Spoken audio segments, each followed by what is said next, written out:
Hey there. Thanks for taking the time. I'm Stacy Nonamaker, and this is a Supporter's Toolbox. So I couldn't ignore it.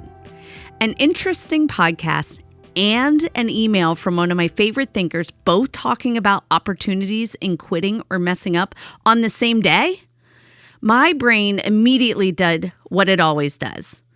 I applied it to our work, and it made me think about my experience as a supporter, where I had a job to do, I had things to teach, I had task analyses to get through, I had data to collect, and if I didn't see that to the end, if I quit, if I messed it up, if the person I supported wasn't into it or didn't do what they usually do, I felt like a failure, like I didn't do my job for that day.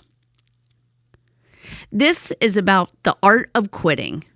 Know when to hold them, know when to fold them.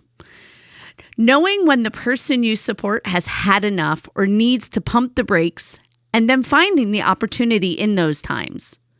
For instance, if you see that somebody's getting agitated or experiencing some anxiety when you're doing that thing that was in the schedule that you feel you have to do to collect that data or provide that learning opportunity, I say stop, pivot, and focus less on the skill or the task at hand and focus more on being mindful and finding the opportunity to organically practice something else, like engaging in those coping or self-regulation skills in the moment. Or how about just cleaning up that mess because she dropped the plate she was trying to put away?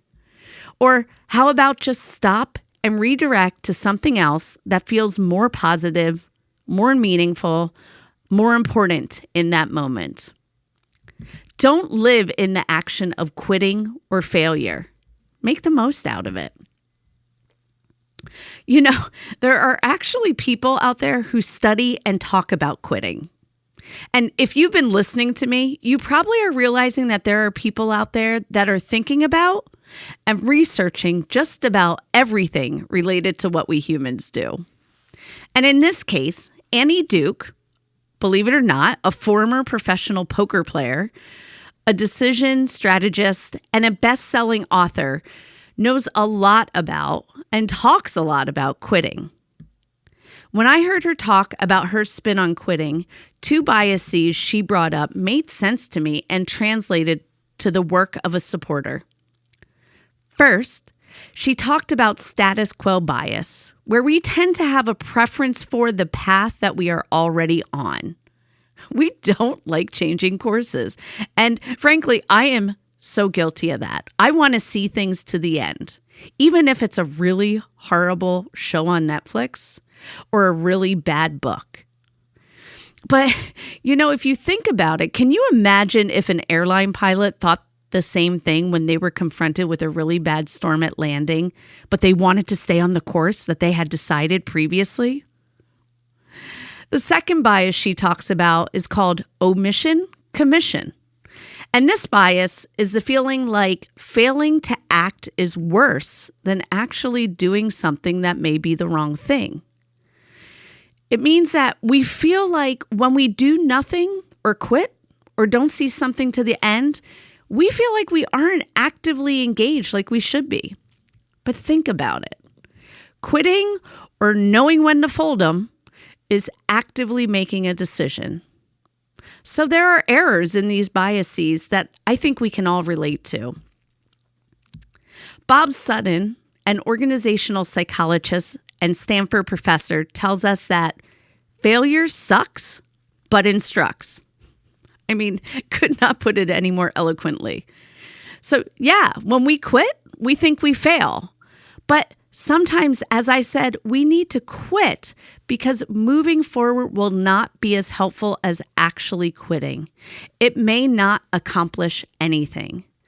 Failing at something, not seeing it to the end for whatever reason, can actually cause us to think more deeply and learn more than if we actually succeeded, Dr. Sutton says. So here is what I learned. It's a balance between persevering and quitting. And since we have given the words quitting and mistakes bad names, let's shift our thinking a bit. Think of quitting as taking a time out. Think of making a mistake or failing as regrouping or taking the time to understand what went wrong, perhaps fixing it, knowing that you're gonna roll up your sleeves and get back to it at some point. Let me ask this. Do you ever feel like you overuse prompts? Maybe feel a bit naggy or try the same strategy over and over and over, but get the same results? You know what that is the definition of, right? Insanity. If what you are doing isn't working, quit. Stop what you are doing. Use the tools you have to assess the situation in a planned and mindful way to see if you can make sense of what is and is not working. It may be that the goal you are working on isn't meaningful for the person you support. It may have been, it may not be anymore. Or maybe the person cannot communicate that he or she is in pain and the last thing they want to do is go grocery shopping. Or maybe they're bored with the skill that they mastered, but you continue to insist that they continue to work on it.